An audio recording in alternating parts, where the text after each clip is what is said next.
May I now ask that our next contestant come in, please?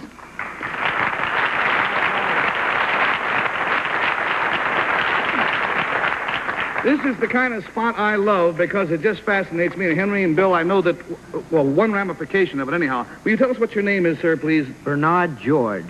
And you're from? Brooklyn, New York. Bernard George from Brooklyn. Now, he is the chief engineer of the Minitone Electronics Corporation. But before we go any further, and as a sideline, I would like you to show him something that he showed me that he was carrying around in his pocket. This is an amazing thing. Can you guess what that is? A radio. Huh. Now, can you turn it on? I know there's a lot of interference in here, but... Static. Step the short wave.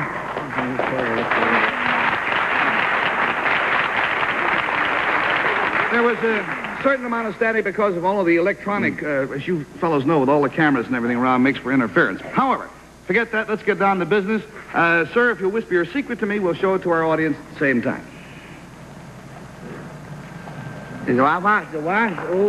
Tell me more. Huh?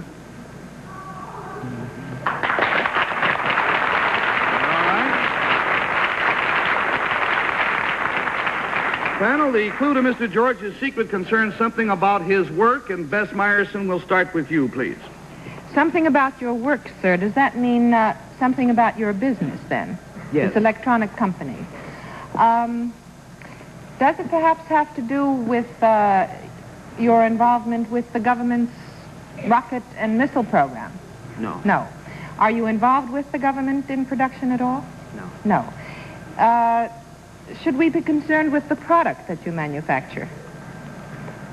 Well, we just know generally that he's in electronics, which is enough for you to know, I think. Yes. Is it one specific product that you manufacture that we would be interested in? Yeah. Nope. No? $20 down, $60 to go. We go, please, to Bill Cullen. Is this Mr. George's secret, like I'm not happy in my work? He's a happy man. Does it have to do, Mr. George, with something you produce? In a manner of speaking, yes. We have to say that. Is this an unusual thing you produce? Yes. Something that hardly anyone else produces? I would say that a great many people produce this same thing, but not in the manner in which he does it. $40 down, $40 to go. We go, please, now to Betsy. Mr. George, does it have anything to do with the little radio that you had tonight, that you brought with you? This? Yes. Yes, there's involvement with that.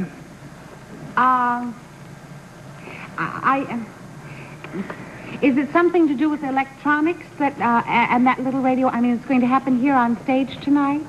Those about 3 questions. Which one do you want? All 3 of them. Because they keep buzzing me all the time. It concerns something that's going to happen here tonight. It does not concern electronics, and we go to Henry Morgan, please. You're going to demonstrate something.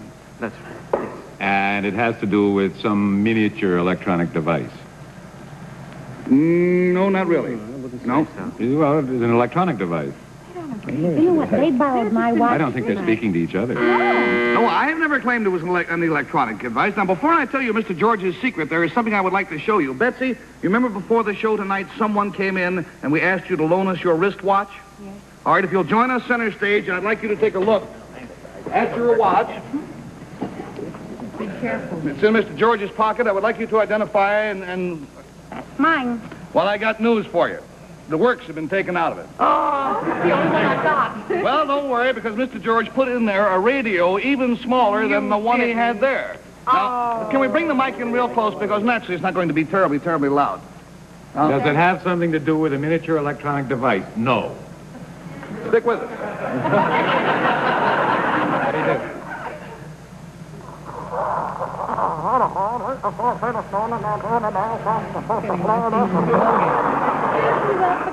I like it better than the rock. You still don't know what his secret is? Yeah, I do now. What is it, Bill? He is a sneaky ventriloquist.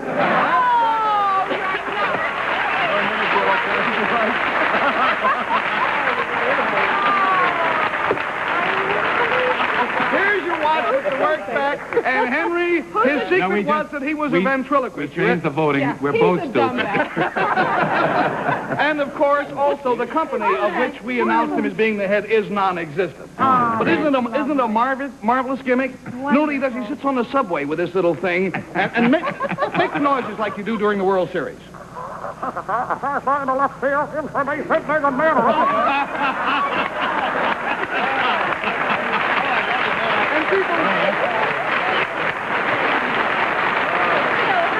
And people all over the subway come up and say, "What's the score? What's the score?"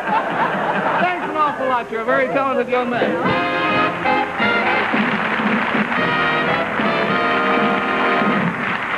We will meet our special guest in just a moment, but first let's watch this.